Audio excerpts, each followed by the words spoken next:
ಎಲ್ಲರಿಗೂ ನಮಸ್ತೆ. ಇವತ್ತಿನ ವಿಡಿಯೋದಲ್ಲಿ ಒಣ ದ್ರಾಕ್ಷಿಯನ್ನು ತುಂಬ ಸುಲಭವಾಗಿ ಯಾವ ಥರ ಮಾಡೋದು ಅಂತ ನಿಮಗೆ ನಾನು ತೋರಿಸ್ಕೊಡ್ತಾ ಇದ್ದೇನೆ. ತುಂಬ ಚೆನ್ನಾಗಿ ಬರ್ತದೆ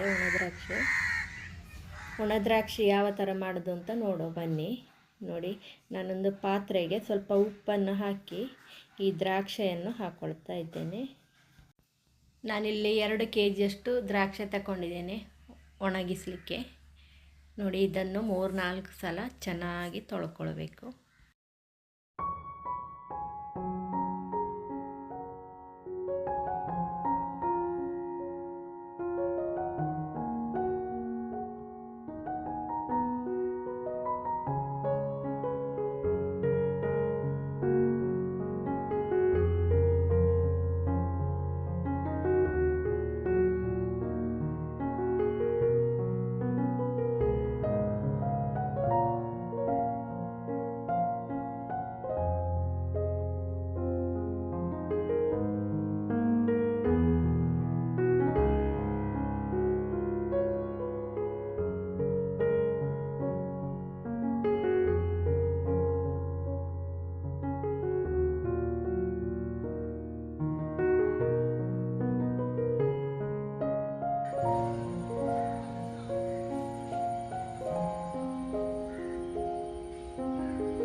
ನಾನಿಲ್ಲೊಂದು ಪಾತ್ರೆ ತಗೊಂಡಿದ್ದೇನೆ. ಪಾತ್ರೆಗೆ ಸ್ವಲ್ಪ ನೀರು ಹಾಕಿ ಈ ದ್ರಾಕ್ಷಿಯನ್ನು ನಾನು ಬೇಯಲಿಕ್ಕೆ ಇಡ್ತಾ ಇದ್ದೇನೆ. ಅದಕ್ಕೊಂದು ಪ್ಲೇಟ್ ಇಟ್ಕೊಂಡಿದ್ದೇನೆ. ಈಗ ನಾನು ತೊಳ್ಕೊಂಡು ಬಂದ ದ್ರಾಕ್ಷಿಯನ್ನು ಹಾಕಿ ಮುಚ್ಚಿಡ್ತಾ ಇದ್ದೇನೆ.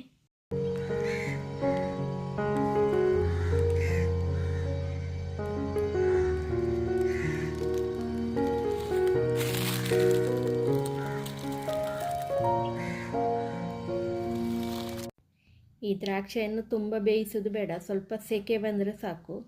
ನೋಡಿ, ಈಗ ನಮ್ಮ ದ್ರಾಕ್ಷಿ ಎಲ್ಲ ರೆಡಿಯಾಗಿದೆ. ನಾನಿಲ್ಲಿ ಒಂದು ಕಾಟನ್ ಬಟ್ಟೆ ತಗೊಂಡಿದ್ದೇನೆ, ವೈಟ್ ಬಟ್ಟೆ. ಅದರಲ್ಲಿ ಹಾಕಿ ಹರಡಿಕೊಳ್ತಾ ಇದ್ದೇನೆ ಬಿಸಿಲಿಗೆ ಹಾಕಲಿಕ್ಕೆ.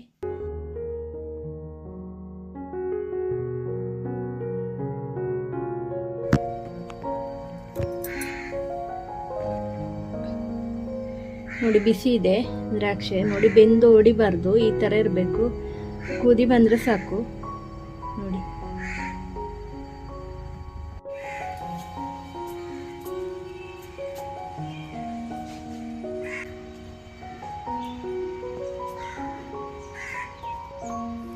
ನಾವು ಒಳ್ಳೆ ಬಿಸಿಲಿರುವಾಗಲೇ ಒಣ ದ್ರಾಕ್ಷಿಯನ್ನು ಮಾಡ್ಕೊಳ್ಬೇಕು. 3 ಬಿಸಿಲು ಸಿಕ್ಕಿದರೆ ಸಾಕು, ತುಂಬ ಚೆನ್ನಾಗಿ ಒಣಗ್ತದೆ.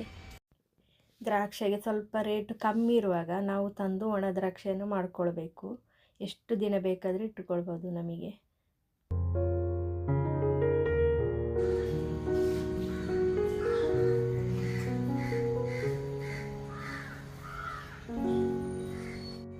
ನಾವಿಲ್ಲಿ 1 kg ದ್ರಾಕ್ಷಿ ತಂದು ಮಾಡಿದರೆ ಅರ್ಧ kg ದ್ರಾಕ್ಷಿ ಸಿಗ್ತದೆ, ಒಣ ದ್ರಾಕ್ಷಿ. ನೋಡಿ, 1ನೇ ದಿನ ದ್ರಾಕ್ಷಿ ಇಷ್ಟು ಒಣಗಿದೆ.